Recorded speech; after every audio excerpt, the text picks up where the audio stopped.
I was born in Philadelphia, so born in Philly, and then I came up in Silver Spring, Maryland, until I was about 7, and then I moved to Astoria, Queens, and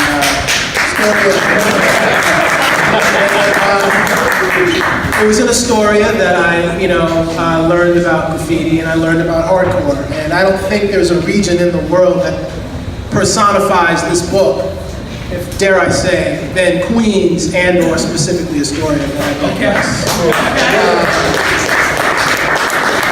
I myself, I've come up through hardcore, and going into what you just said about how you guys did this independently, round of applause again for them.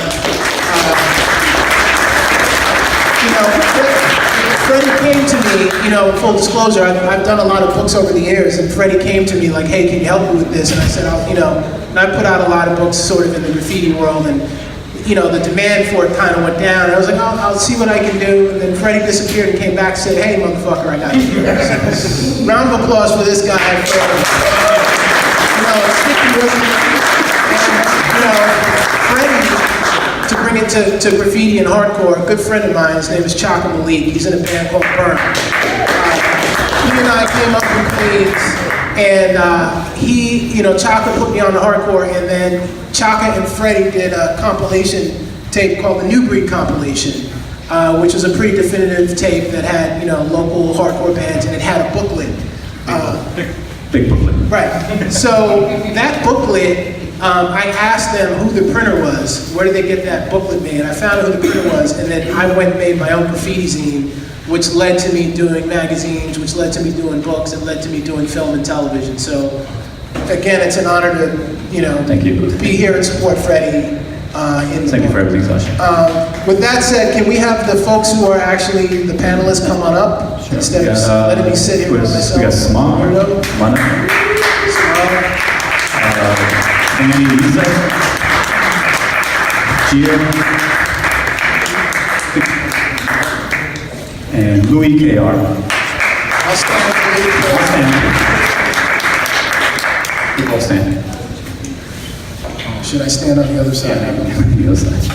So, bringing it back to Astoria, when I was a little kid, I went to a school called PS17, and there were lots of graffiti writers that a lot of you probably have never heard of.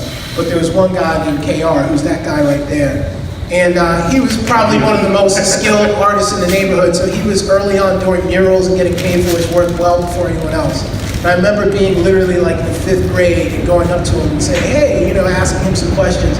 And as most of you know, many of you are graffiti artists, some of you are the worst motherfuckers in the world. You're assholes, you're dysfunctional, lots of things that I can say. But Louis was not that. I am now. Yeah, maybe now. So he was nice to me as a little kid, and I always, if you notice, I have a KR pin that I wear. So that's KR.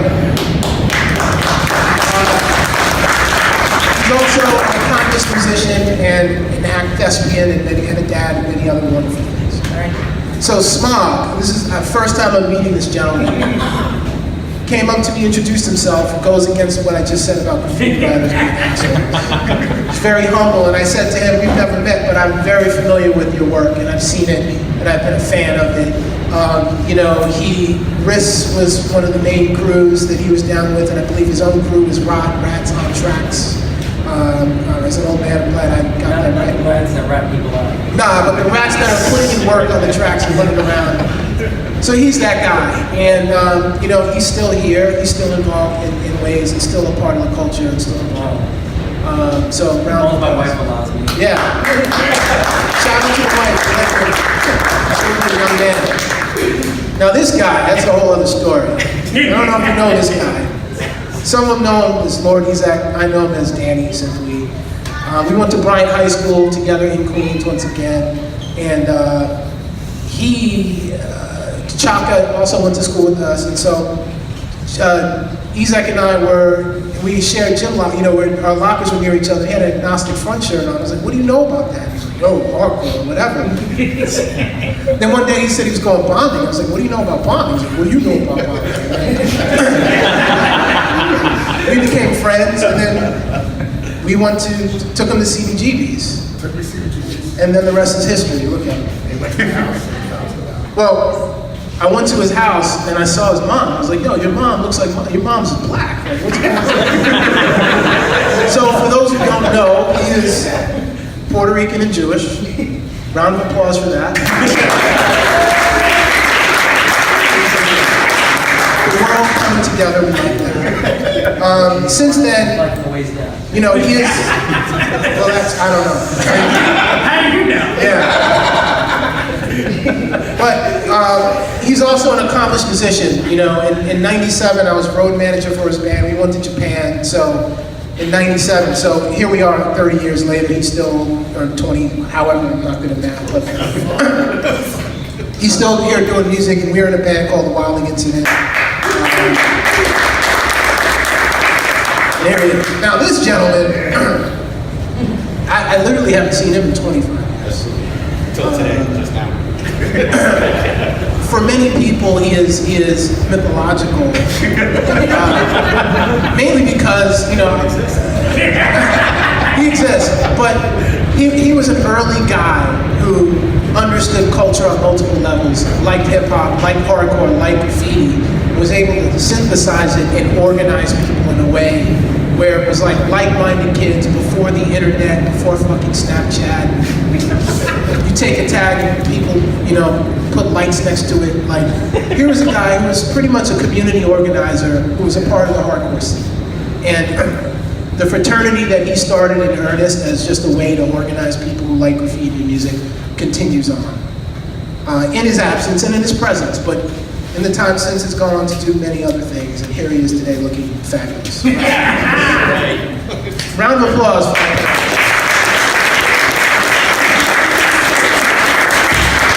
So, I guess that the obvious question is, like, when did when did everyone get into writing? You know, how did you get into it? Me. Sure. All right. Maybe.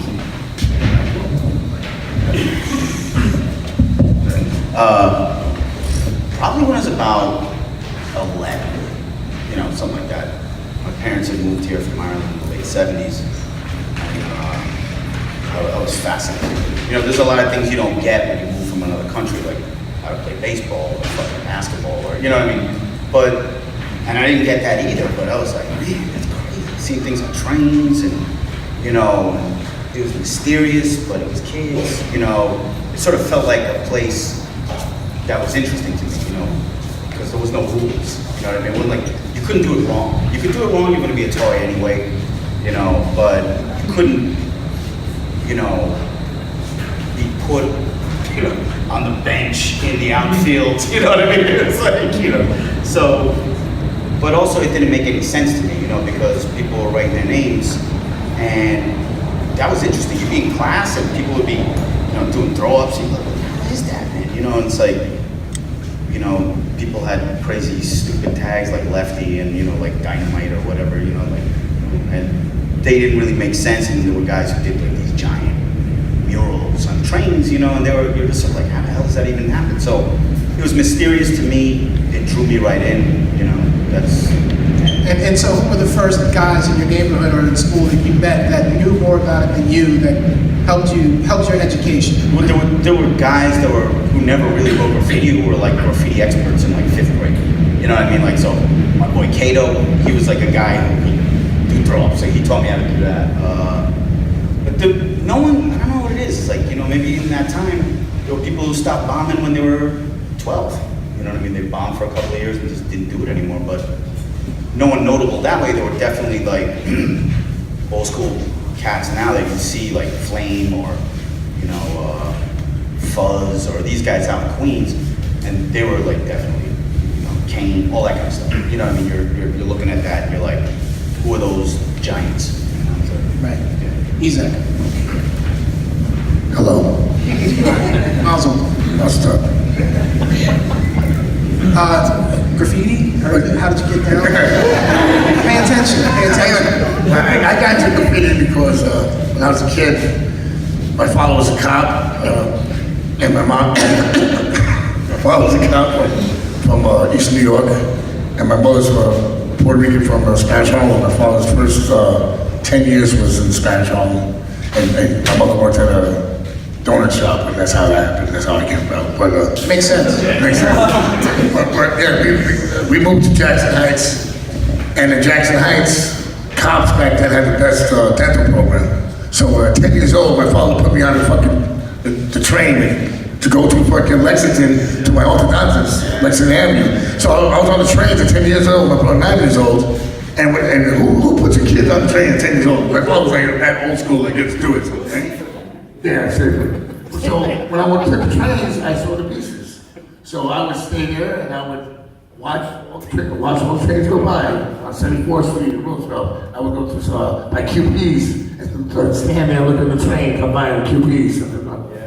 Queens Plaza. Queens Plaza. So, and I got to graffiti from the guys from the neighborhood. Those dudes, I know I saw the vandalism. Like, I really got the vandalism because it was like, you know, and like how the punk rock was like anarchy. Do it, fuck the, you know. Sorry, Dad, fuck the police. You know, shit like that. I guess I'm still doing that. You know, so I say all cops are bad, but you know, it's like, you know. But I got into the guys like from Woodside, Ha Ha Ha, Jimmy 130 with Mike 79, Lou, Craze, Maze, NI, Raid, all those guys. They were rich guys too. High. Yeah, Maze was crazy, Chick, CC. All guys from our neighborhood. So then I would see dudes like Too Nice, Apache Diartis. And I was like, yo, and Chad, Liz, Wolf with Chad. Then I would see Ghost, Neo, who's over here. I see all these guys. And I was like, yeah, I could do that. Then the TA7 guys I saw. And then I started getting to graffiti. Then I got to hardcore, then just natural progression. There's a lot of wars, a lot of blood, a lot of bad stuff, but a lot of good stuff too. You know, like, I'm here, there's a book about it. You know, like, this is crazy. Like, right now, I could do a piece and put it on Instagram, you know, and people know. But back then, my shit was taken out in like 2 days. It was crazy, especially going on Q, because everyone hated us. So, but I made a lot of enemies, but I also made a lot of friends, and it made me where I am today. Lots of unicorns and rainbows. Unicorns and rainbows, right there. All right, smart. Well, when I was a child, I grew up in Kew Gardens originally, and Kew Gardens was, I don't know, so right by the Kew Motor Inn, which is famous for banging good time. That's about it. As a child, I didn't know that, but I've never, as a kid, seen a lot of public animals, but not that, the crew actually. And they were actually very influential on me, like Cap, Pee-wee, Demo, all these guys I used to see on the trains when I was younger. And then back then it was very big with gangs, like the Falcon Boys, and back then people were like Black Sabbath, and like the Who, THEWHO, and I was like, wow, you know, like, these are bands I like. So I was drawing bands on my books as a child, and, you know, besides drawing penises all day. And then I would say, like, around my father's death, something just broke in me, and I just said, I have to get some of this angst and his emotion out of me. So I said, yeah, I'm not gonna smash windows or break bottles. I think I'm gonna just start, you know, doing some graffiti. So I met some like-minded people. And in Flushing at the time I was living, guys like Neo, guys like Ghost, and all those guys were really like an enigma to me. And I started seeing them up. And, you know, Sun Pro came, like some really wild stuff. And I said, let me try this. And I went around with like a stencil of the Crumbsuckers logo, and I was spray painting that. And I said, you know, let me use Smog. Smog's like such an evil word. There's nothing hip hop about it, you know? There's nothing here, no break dancing, nothing spinning on my head for it. It's just kind of like, you know, this is a pollutant. And that's what my graffiti is going to be, just pure pollution. And that's what I want.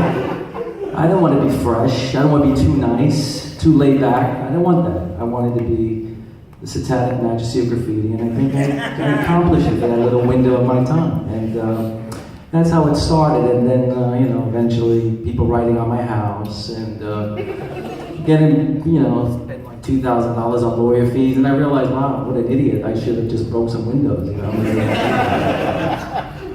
But that's like the start of it, and then the rest is, you know, thank you for guys like Freddie for publishing me, you know, keeping it going, and none of my kids like it. Just like they don't like my vinyl collection. They all just want to sing I'm in love with your body all day, so I'm very depressed about that. But maybe one day, either sell my records or my old 45. Listen, I have a hardcore collection that some of you guys would like cream in your pants.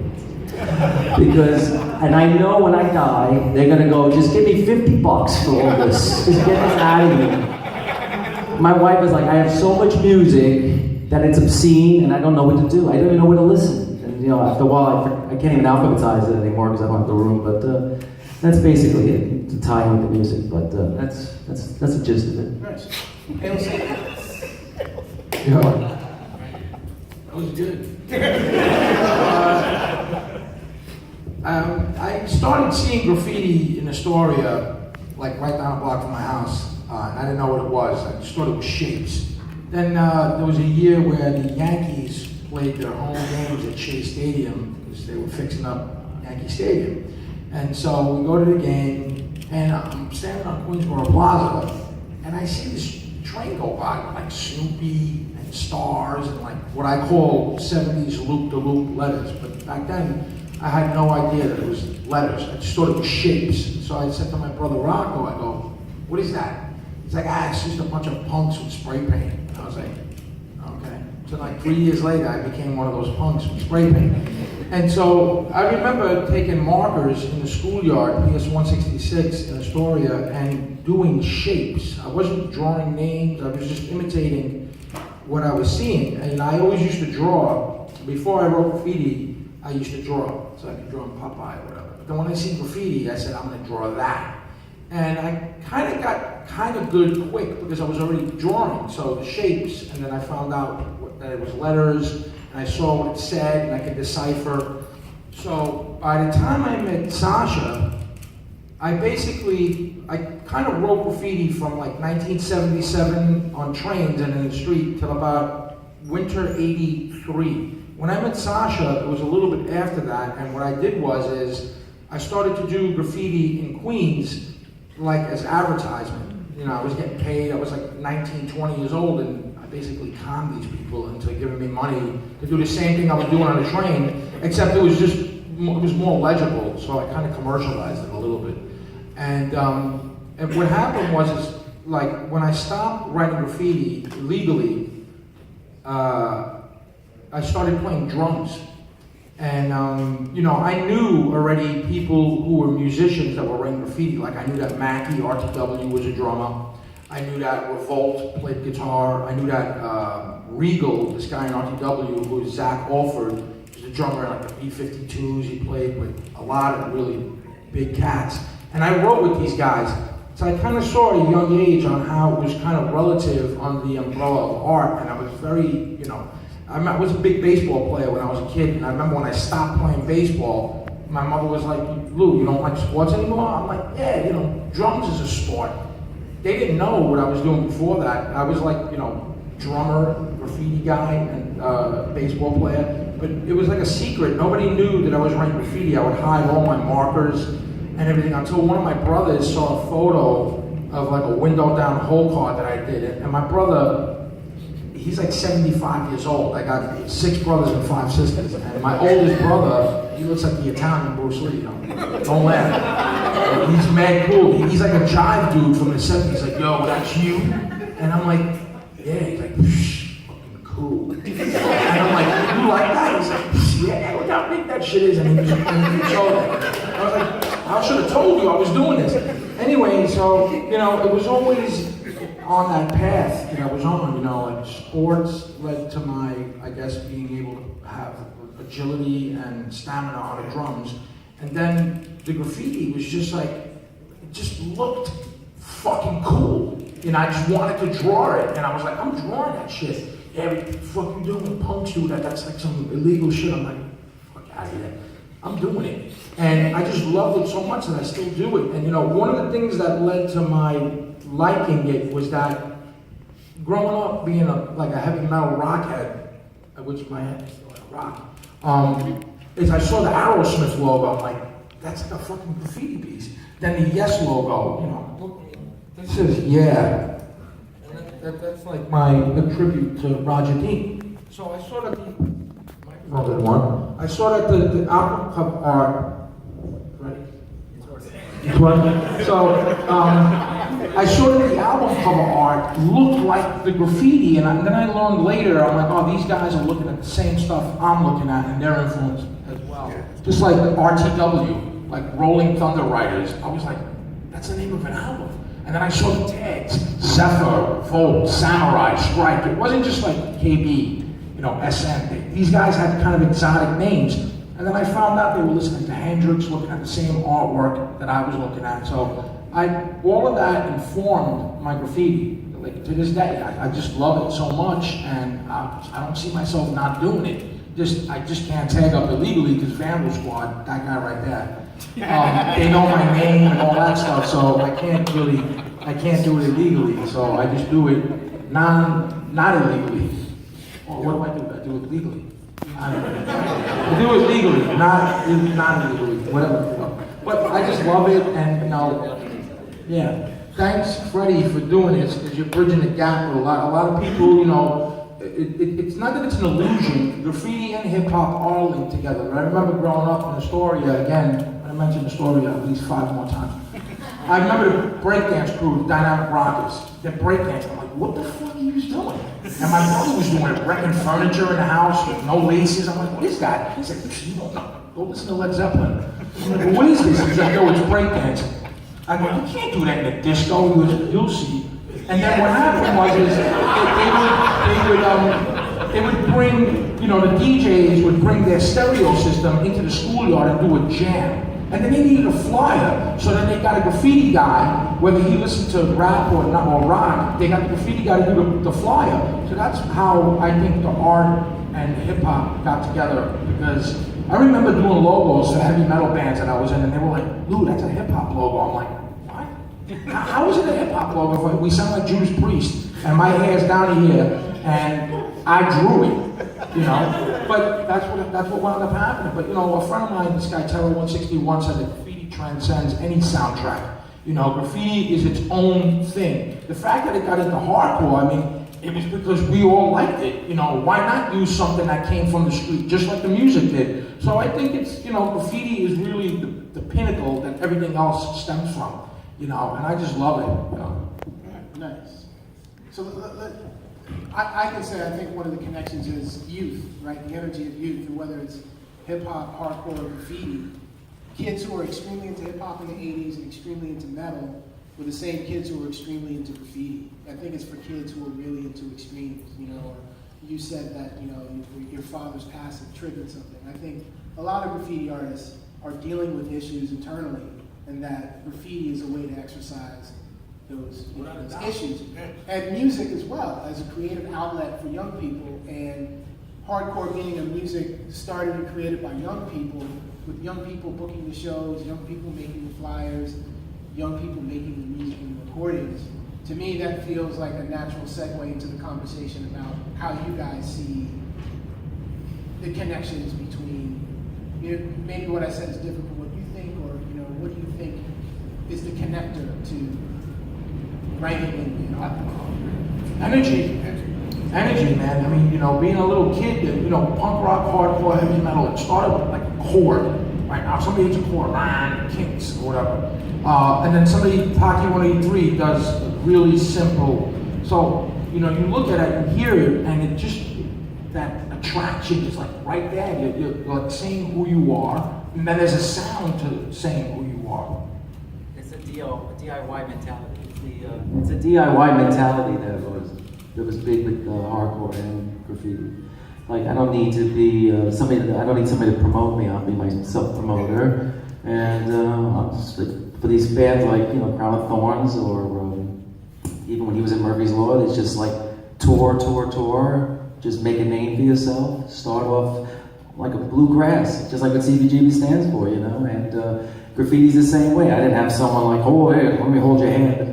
You became friends with people who knew, you know, places to go where you want, you know, layups and all that. But it's all DIY, and I think That's what's missing now. A lot of people just like kind of like caught up in their iPhones, and I'm one of them because I know my neck's killing me. I guess when you're a kid, especially from Queens, your parents are fucked up, and they're working, and you're over there being a fucking moron. I played basketball my whole life. My father tried out for the Knicks. I played for Bryan High School. We sucked, but then I got to girls and graffiti, and that's like a gateway for fucking criminal shit. I don't care fuck what anyone says. I'm sorry, but it's cursing, right? You know how it is. It's like marijuana, gateway for other drugs, right? But you experience life, and that's what it is. It's like I knew that I had. Some people don't leave Jackson Heights or don't leave Staten Island, but I or don't leave the block. People don't leave Queens. But some of you guys here I haven't seen in 30 years. And I just have to say, I never left. I only went to 2 places before living in Queens. I went to Rhode Island once to see the first synagogue. My mom and father brought me there. I was like 5 years old, right? That's it. I went to Puerto Rico. The only 2 places I've ever been. I've been until I went to music, and I've been all over the world 3 times over. That's what I have to say. And I've been writing graffiti 3 times over in the world, everywhere. You know, graffiti and music have changed my life. It's just a great feeling that Freddie could do some place with Jackson Heights. Give that man a round of applause. Jere, Louis, Smog, these guys, not only the friends, I look up to these guys in graffiti as being men and individuals. You know, like these guys are great guys, bro. Right? Sacha, I love Sacha. He's like my brother. It's so cool that there's a book about what we did in life. Yeah. And hardcore, right? So I'm saying like this, like, I know I have a son. Do I want to do graffiti? No. I want to become a lawyer or something, an activist, whatever. I don't want to become a gang member. You want your kids to do better than you. That's life. But he can read this book and be like, Dad, you're fucking nuts. You brought up a good point, and I think, going back to what you were saying, I think that the thing that's sort of left out here is between hardcore, graffiti, hip hop, whatever. None of that shit was friendly. You know what I mean? Like, no one was like, hey, come hang out with me. You know what I mean? Like, they're like, yo, you're a bitch, get out of my house. You know what I mean? It's like, you know, no one was nice. You got paint, I'm picking you. You know what I mean? It's like, so there was, and the same with the hardcore scene. Hardcore scene wasn't like, you know, hippie or whatever. You know, like no one was hugging each other. But the thing was, The Connecticut kids were though. well, they weren't. That's true. But they were different. It was nicer, but you know. But I think the thing, you got to look at these locations, right? You know, kids are going into, you know, they're going to layups or train yards or, you know, the Lower East Side or whatever. No one in their right mind goes into these places. You know what I mean? There's like no one who is like feeling good about things in life is going to gravitate towards these particular, you know, circumstances. They're like, you know what's great there? It's a free-for-all. I can do what I want to do. I'm not oppressed by whatever I'm oppressed by. You know, so creativity is just let loose. And I think people are willing to, you know, see that now, but I think then everybody thought if someone was a punk rocker in a hardcore scene, they were weirdos, they're junkies, you know, you're writing graffiti, you're a dirtbag, you know what I mean? Like, it really, there was no warmth about it, but people did it anyway, and a lot of people did it, and it's dope, you know what I mean? The whole thing is great, you know, because people are interested in it. I think at the time, the other thing that's left out is that graffiti was on trains. It wasn't static. You know what I mean? It wasn't on a wall. That thing was constantly turning around 24 hours a day. It was rolling around like hundreds of miles in the city, which is incredible. Every single car had paintings on it. Dozens of them. You know what I mean? It's like, and it is going round and around nonstop. Don't forget the insides too. Yeah, exactly. Insides were crazier, right? You know, people like, did they just tag that? Can I sit down? They don't get the They don't get the recognition. Exactly. There's a lot of dudes who just did insides, you know? But to add on to what you're saying, this loop of information, we were advanced. You look at Instagram now and how people are looking at it for information. We were communicating linguistically on the train. Absolutely. And that information was moving So that's why graffiti writers were more industrious. Like me as a kid from Astoria, I knew rich white kids from the Upper East Side. Yep. It was networking, it was social networking well before the gadgetry and everything else. And you were able to see how you had a lot of things in common with people, because New York City, even today, for those who don't know, is the most segregated school system in America. Oh, yeah. Right? No doubt. Outside of the school system, here you are in a situation where there are no rules, you can get your teeth knocked out or stabbed, but you wind up meeting people that you never would have known. Yeah. And for a lot of us, that is actually social capital. Because if you look at even, a lot of us are artists and are creative types, many of us have gone on to do many things. And so I can call on lots of different friends who I know from graffiti for favors, to collaborate, to do a lot of things. So we created social capital, a group of kids who didn't really have anything. And now you look at the value that has been assigned to graffiti globally. I know plenty of people who make lots of money selling their art. And we were told over and over again there was no value to it. The one thing that I'll say is depressing is, no offense if there's anyone from Oregon who's a 35-year-old white graffiti writer who, makes his rent by stealing stuff and selling it on eBay. Nothing against you, but guys like us, right? Italians, all races in New York coming up, we learned from people who were older than us. It was passed down. It was a language that was shared with us. We were taught. We saw what was going on in trains and adapted and learned and added our own thing to it. And what's unfortunate now is, A, kids don't go outside anymore. They're stuck to their computers. We had adventures. We did all kinds of things and met all kinds of people. And that informs you. Now you have kids who are like, and again, you mentioned Instagram, and that's cool. Ezec does a tag, and like people in Japan are going crazy. That's cool. But the idea of doing something that's physical, where you can meet someone, and then the other last thing I'll say about it is, there's a thrill that goes along. There's a feeling that you have when you do it that's euphoric. It releases something in your brain the same way drugs do. And that's also a big part. I would like the flyer art for hardcore. I remember just the flyer art for hardcore was amazing. Sean Taggart's work and some of the stuff that he's just, I'm like, oh man, somebody will rip half of it down. But I remember that's how I used to find out about shows. OPEC Sid, do you remember OPEC Sid? He used to call a telephone number and he'd tell you all the hardcore shows that were happening that week. You don't see that anymore. Now I want to go see a show. It sells out like this, and I'm like, fuck, And he used to go on to like 3 in the morning sometimes, especially the Ritz has really late night shows. And it's a shame now that it's not like that anymore. Like word of mouth, like, oh, there's a secret show coming up, they're going under a different name, It's like, oh, cool, let's go. And they show up, like, what happened? No one's here. But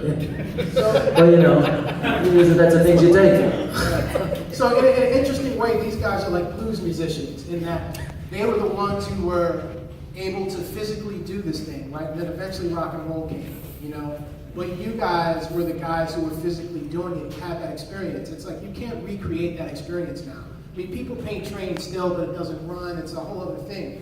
This was a community and a level of communication that no longer exists. So that's why I hope to find ways to actually pass the tradition on to younger people so they can see where it comes from and then add their own sort of conversation to it. It's crazy because kids nowadays, I see all these books with freight trains and they're from all these states. I'm like, that's cool, freight train's cool, but that's like a bitch move. You know what I'm talking about? It's on Main Street. It's like I pay freights with like all the older guys, and we I put a can, my back's out, I'm like, homeless security guards are coming, I'm gonna slam him with the floor, get arrested for that. Yeah, but you know what, you can't. Why I don't really hate on freights is I think it's the last actual living culture where people are doing it illegally and it moves. And But there's still, when you walk to a freight yard, you're not scared of like the neighborhood going in and stuff. It's like CBGBs. When I used to go from Queens to CBGBs, my mom didn't drive me to CBGBs. They're like, hi honey, I took the train from Jackson Heights to St. Paul Street Road. I had to go. But how much chaos happened on the way? Stabbing, shooting, it's like I'm stabbed, every stabs me. And I haven't been at the show yet. It's just like, let me just watch this from out the front. I'm only 17 years old, let me watch it from the front. It sucks, man, but then again, I had a lot of stuff in my life that was really horrible. And thank God for hardcore music because it really changed my life. It made me want to live. Because maybe I would have like done myself off. I had nothing to live. But graffiti and hardcore are two things that really made me feel alive and special. I don't you say take that as much way you want to take it, but I really think that, and I'm really glad that I have done this. I know that a lot of people hear stories, a lot of stories, crazy stories I did. A lot of them are true, and I'm sorry. But you guys get older, you're a parent, and you understand, like, damn, like, life is fucked up, bro. Just like, have fun, bro. Don't carry that hate in you about hate. I had beef with Smog for years. I had beef with a lot of dudes out here for years. Ghost, Merz, TMR, Kai TMR. I'm talking about horrible beefs. But when I see them, I give them a hug now. I'm like, hey guy, what's up? Let's have a beer. Because thank God we're alive.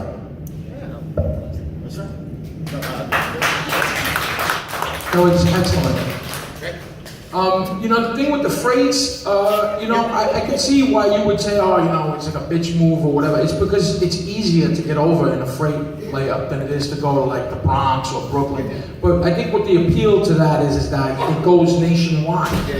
But you gotta go and like go to these spots to look for them. When we were in the city, we just saw the city looking around. But you know, I gotta say, goes to Maine the next day. Without a doubt. When I was in Murphy's Law for a little while, I was like drummer number 370, and I was in Italy, and I did something that I used to do growing up in a neighborhood. The train went by, I heard the sound of the train, and I looked at it, and I would, because in the neighborhood, the train would go by, and I would just turn around to see, you know, who was up, whose name was on the train. So we're in Italy, and I see a train go by, and I had a double take. There was a top to bottom whole car, which is basically the whole train is painted by one person or two. And I was like, holy shit, it looked like New York in the 70s. It was like that in places in Amsterdam and Germany. And what I think happened was that, you know, we needed to express ourselves. It turns out that a lot of other people wanted to express themselves like that as well. And when I saw that, it made me understand, like, okay, the Europeans, they really love graffiti because there's so much art in their history throughout the centuries. America is still like finding out about what we're doing because graffiti really is like about 40 years old, let's say, right? You suck in math otherwise, 1970 to now. But that says something, man. You know, it's like from Taki 183, very simple. You know, Coco 144, very simple. There's guys in Europe that are doing 4-story murals, and it's all based on that kid from Washington Heights just writing his name real simple. Greek guy. Yeah, Greek, and he was Greek too. You know, they invented everything. They did. They were the first one. Well, Julio 204 was right at the same time as Taki, but Taki got his photo taken in the newspaper, and everybody was like, I'm doing that. But, you know, it's all expression, man, and social media before it existed. And the phone booth on the corner would ring. That was social media. Hello, who is this? Oh, it's Larry. What are you doing? Nothing. What's going on? Who's hanging out? Nobody. All right, bye. Now it's All right. Well, go ahead. You're No. Well, I was going to say, there are lots of folks here who may have questions.